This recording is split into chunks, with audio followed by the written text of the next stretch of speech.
పితా పుత్ర పవిత్ర ఆత్మ నామమున ఆమేన్. క్రీస్తునాథునందలి ప్రియ దైవ బిడ్డలారా, 6వ సామాన్య ఆదివార వాక్య ధ్యానాంశానికి అందరినీ కూడా ప్రేమతో యేసు నామములో ఆహ్వానిస్తూ ఉన్నాను. సీరాపుత్రుడైన యేసు జ్ఞాన గ్రంథము 15వ అధ్యాయము 15వ వచనం నుండి 20వ వచనం వరకు, 1 కొరింథీయులకు రాసిన లేఖ 2వ అధ్యాయము 6 నుంచి 10, మత్తాయి సువార్త 7వ అధ్యాయము 17 మొదలుకొని 37వ వచనం వరకు. ప్రియా దైవబిడ్లారా, ప్రభైన దేవాదేవుడు ఈనాటి మొట్టమొదటిగా సువార్త పట్టణంలో 5వ అధ్యాయము 17లో, నేను ధర్మశాస్త్రమును ప్రవక్తల ప్రబోధమును రద్దు చేయవచ్చునని తలంపవలదు, నేను వారిని సంపూర్ణ మనచుటకు వచ్చితిని కానీ రద్దు చేయుటకు కాదు అని వాక్యము ద్వారా సెలవిస్తున్నారు. ఈ విధముగా ప్రభైన దేవాదేవుడు మొదటి పట్టణంలో మనకి గుర్తు చేస్తూ ఉన్నారు. మనకి జ్ఞానం వరాన్ని మరి ఆత్మబలాన్ని ఇచ్చారంట. దాన్ని బట్టి దేవుని ఆజ్ఞను పాటించాలంటే పాటించవచ్చు. అది నిర్ణయం భగవంతుడు మనకే ఇచ్చారు. నిప్పును నీళ్లను కూడా మన ముందు ఉంచారు. దేంట్లో మనం చేయి పెట్టాలో మనకే నిర్ణయం తీసుకోమంటున్నారు. మన ముందే మరణం జీవం ఇచ్చారు. ఏది కావాలో కోరుకోమంటున్నారు. ఈ విధముగా భగవంతుని యొక్క విజ్ఞానము ద్వారా మనందరము కూడా ఆత్మవరాన్ని పొందుకోవాలనే తప్ప మరి పాపములో ఇమిడిపోవాలి, పాపానికి లోను కావాలని ఎప్పుడు దేవుడు ఆజ్ఞాపించడు. ఎవడు కూడా చెడు చేయడానికి దేవుడు అనుమతించడని 20వ వాక్యంలో మనం చదువుతూ ఉంటాం. ఈ విధముగా దేవుని పట్ల భయభక్తులు కలిగి ఉంటే భగవంతుడు వారి మీద తన యొక్క కనికరాన్ని చూపుతూ కాపాడుతాడని ఈనాటి మొదటి పట్టణంలో విని ఉన్నాం. కాబట్టి ప్రియా సహోదరి సహోదరుల, ఈ మాటలన్నిటి కూడా జ్ఞప్తికపరుచుకుంటే భగవంతుడు పదే పదే గుర్తు చేస్తూ ఉన్నాడు. తాను ధర్మశాస్త్రాన్ని రద్దు చేయటానికి కాదు, వాడిని సంపూర్ణమనర్చడానికే. అందుకోసమే మత్తాయి సువార్త 5వ అధ్యాయం 18లో, పరలోక భూలోకములు గతించినను ధర్మశాస్త్రములో ఒక అల్ప అక్షరమైనను ఒక పొల్లు అయినను వ్యర్థము కాక అంతయు నెరవేరునని నొక్కి ఒక్కానించును అంటున్నారు. అదేవిధముగా లూకా సువార్త 21:33లో, మార్కు సువార్త 13:31లో, మత్తాయి సువార్త 24:35లో సహితము ఈ భూమి ఆకాశములు గతిస్తాయేమో కానీ నా మాట ఎప్పటికి కూడా గతించదని స్పష్టంగా గుర్తు చేస్తున్నారు ప్రియా సహోదరి సహోదరుల.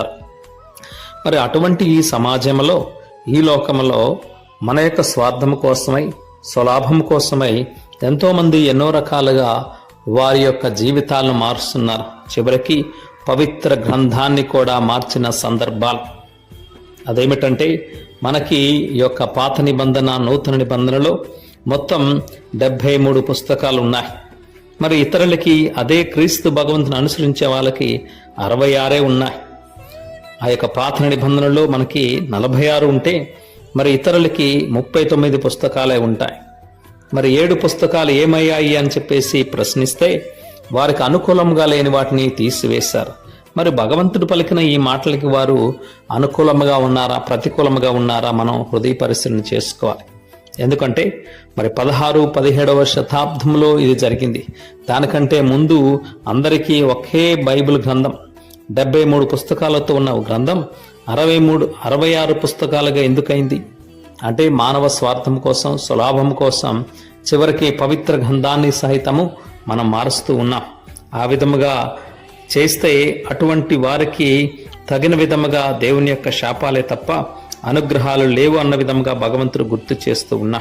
కాబట్టి ప్రియా సహోదరి సహోదరులారా, మనందరం కూడా దేవుని యొక్క వాక్యాలపై విశ్వాసము కలిగి వాటిని సక్రమంగా ఆలోచించుకొని, అర్థం చేసుకుని దాని ప్రకారం జీవించడానికి ప్రయత్నించాలి తప్ప వారి మనకి అనుకూలంగా వాటిని అనువదించుకొని, అనుకూలంగా చేసుకొని బోధించ అవసరం లేదు, పాటించే అవసరం లేదని భగవంతుడు గుర్తు చేస్తున్నారు.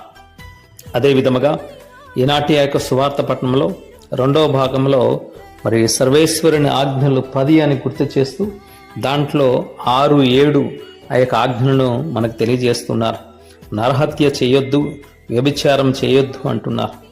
ఆ సందర్భంలో భగవంతుడు మనకు చెప్పేది ఏమిటయ్యా అంటే, మనం దేవుని యొక్క ఆలయంలోకి వెళ్ళినప్పుడు, దేవుని సన్నిధిలో కానుకను సమర్పించినప్పుడు మనకి ఇతరులకి మధ్య, మనకి మన యొక్క సహోదరి మధ్య ఏమైనా మనస్పర్ధ ఉంటే మొట్టమొదటిగా మీ యొక్క కానుకలను పీఠం చెంత వదిలిపెట్టి పోయి నీ యొక్క సహోదరునితో సఖ్యపడి వచ్చి కానుకలు చెల్లించమని మతాయి సువార్త 5వ అధ్యాయం 24లో భగవంతుడు సెలవిస్తున్నారు. అదే విధముగా మనం ఎల్లప్పుడూ కూడా వాదనలకు ప్రతివాదనలు చేస్తూ ఉంటాం. ఆ విధముగా కాకుండా సమాధాన పడండి, సఖ్యతగా ఉండండి అని భగవంతుడు గుర్తు చేస్తున్నారు. రెండవది, వ్యభిచరింపరాదు అని చెప్పేసి మతాయి సువార్త 5:27లో, అంటే మోహ తలంపు అవసరం లేదు. దయచేసి దేవుని యొక్క కృప అనుగ్రహాలు పొందడానికి ఈ లోకంలో భగవంతుడు అన్ని రకాల అవకాశాలు ఇచ్చారు. కానీ అవకాశాలను బట్టి దైవ ప్రేమను పొందుకోవాలి. కానీ ఈ లోక సంబంధమైన పాపకోపంలో మనం ఉన్నట్లుంటే భగవంతుడు దానికి తగిన విధముగా మనకి శిక్షణ విధిస్తాడు. కాబట్టి అటువంటి పాపాలకు లోను కాకుండా ఉండడానికి ప్రయత్నము చేయండి అని భగవంతుడు గుర్తు చేస్తున్నారు. ఈ యొక్క ఆజ్ఞలను మనం నిర్గమకాండము 20వ అధ్యాయము 13, 14 వాక్యాల్లో చదువుతూ ఉంటాం. ప్రియ సహోదరి సహోదరుల, వీటన్నిటినీ భగవంతుడు గుర్తు చేస్తూ పాపానికి దూరముగా ఉండండి, దేవుని యొక్క కృపకు పాత్రులు కాండి అని దేవాదేవుడు పదే పదే గుర్తు చేస్తున్నారు. ప్రియ సహోదరి సహోదరులారా, ఈ వాక్యాలను వింటూ ఉంటే ప్రభువైన దేవాదేవుడు చివరిగా మనకి గుర్తు చేసేది దాంపత్య జీవితం, కుటుంబ జీవితం, భార్యాభర్తల జీవితం అన్యోన్యముగా ఉండాలి తప్ప విడిపోయే విధముగా, మరి ఒకరి మీద ఒకరు ద్వేషం పెంచుకునే విధముగా ఉండకూడదని, మరి ఇప్పుడు ప్రస్తుత కాలంలో విడాకులు అని చెప్పేసి విడాకులు ఇస్తూ ఇష్టమైన రాజ్యంగా ఇష్టమైన జీవితం జీవించడానికి పదే పదే ఇష్టపడుతున్న తరుణం. ఆ విధంగా కాకుండా అన్యోన్య దాంపత్య జీవితం జీవించడానికి ప్రయత్నాలు చేయండి అని భగవంతుడు గుర్తు చేస్తున్నారు. అదే విధముగా భగవంతుడు మనందరికీ చెప్పేది, మనం ఏదన్నా చెప్పేటప్పుడు అవును కాదని మాత్రమే చెప్పాలి.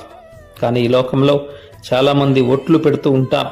అందుకోసమే మతాయి సువార్త 5వ అధ్యాయం 34లో పరలోకంలో ఒట్టు పెట్టుకో అవసరం లేదు, అది దేవుని యొక్క సింహాసనం. భూలోకంలో ఒట్టు పెట్టుకోవద్దు, అది దేవుని యొక్క పాదపీఠం.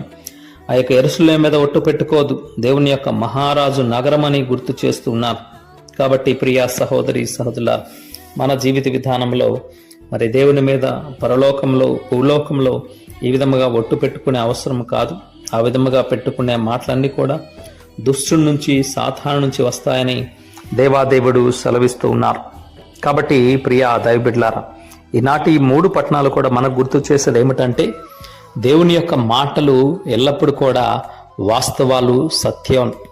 వాటిని మనం ఆ విధముగా ఆలకించి అనుసరించడానికి ప్రయత్నించాలే తప్ప మన స్వార్థం కోసం, స్వలాభం కోసం, జీవితాన్ని గడపడం కోసం మనకిష్టమైన రీతిలో వాటి గురించి మాట్లాడే అవసరం లేదు.